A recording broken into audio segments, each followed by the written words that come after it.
Breaking Uttarakhand .com news channel समाचार, सूचनाओं और संस्कृति का विश्वसनीय आधार है। देहरादून में राजपुर रोड स्थित कोऑपरेटिव प्रशिक्षण संस्थान में उत्तराखंड राज्य एड्स नियंत्रण समिति देहरादून के तत्वावधान में उत्तराखंड की सभी जनपदों में विभिन्न जिला चिकित्सालयों और मेडिकल कॉलेजों में कार्यरत आईसीटीसी परामर्शदाताओं की ट्रेनिंग का आयोजन किया गया।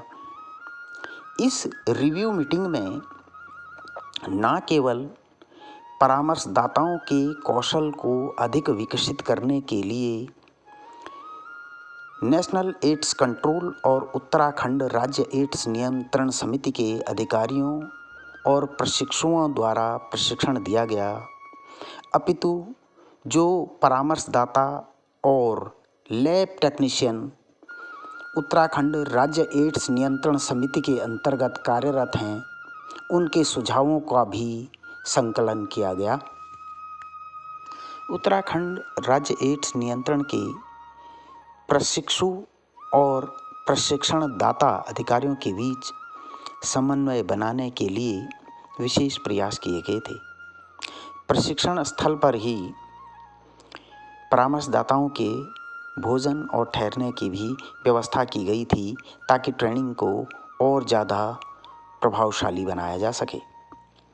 इस प्रशिक्षण और रिव्यू मीटिंग में परामर्शदाताओं ने जहां अपने केंद्रों की समस्याओं से भी अधिकारियों को अवगत कराया, वहीं उत्तराखंड राज्य एड्स नियंत्रण समिति के अपर परियोजना निदेशक डॉक्टर मयंक बडोला ने कहा कि अभी समय है जब हमारे आईसीटीसी परामर्शदाता अपनी परफॉर्मेंस को और अधिक बेहतर बना सकते हैं और राज्य में एचआईवी तथा एड्स संक्रमित व्यक्तियों को अधिक सुविधाएं तथा उनकी समस्याओं को करीब से जानने का अवसर प्राप्त कर सकते हैं। डॉक्टर मयंक बडोला ने सुझाव दिया कि परामर्शदाताओं को प्रभावशाली तरीके से अधिक लोगों का परीक्षण तथा परामर्श देने के लिए प्रयास करना चाहिए।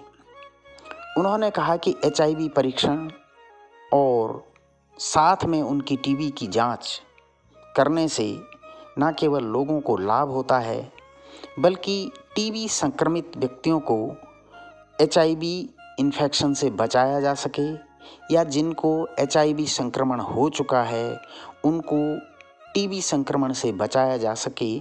इसके लिए कारगर तरीका यही है कि एचआईवी के साथ साथ टीबी की भी जांच आवश्यक रूप से हो जाए।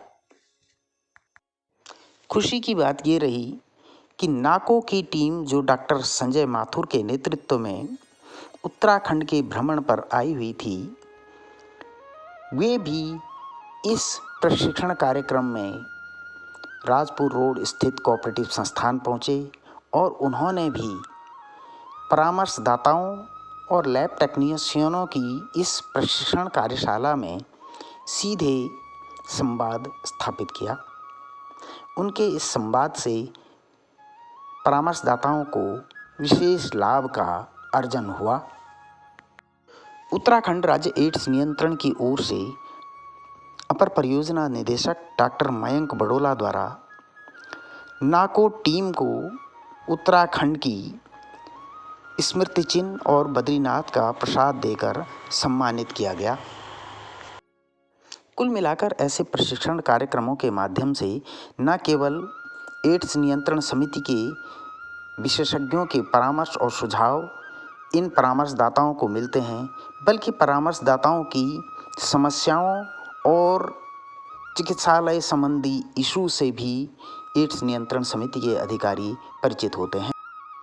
नेशनल एड्स कंट्रोल की परियोजना के अंतर्गत वर्ष 2000 से देश के सभी बड़े चिकित्सालयों और मेडिकल कॉलेजों में आईसीटीसी और एसटीडी परामर्शदाता और लैब टेक्नीशियन कार्यरत हैं। ये सभी परामर्शदाता और लैब टेक्नीशियन टीबी, एचआईवी और कोरोना जैसी महामारी के मध्य उच्च जोखिमपूर्ण परिस्थितियों में अत्यंत अल्प मानदेय पर कार्य करते हैं। लेकिन भारत सरकार की ओर से अभी तक न तो इनके नियमितीकरण की कोई व्यवस्था हो सकी है और न इनको सम्मानजनक मानदेय ही दिया जाता है। लेकिन जिस समर्पण और सेवा भाव से ये योद्धा कार्यरत हैं, उससे निश्चित रूप से टीबी का उन्मूलन होगा और एचआईवी नियंत्रित होगा। breakinguttarakhand.com news bureau, Dehradun.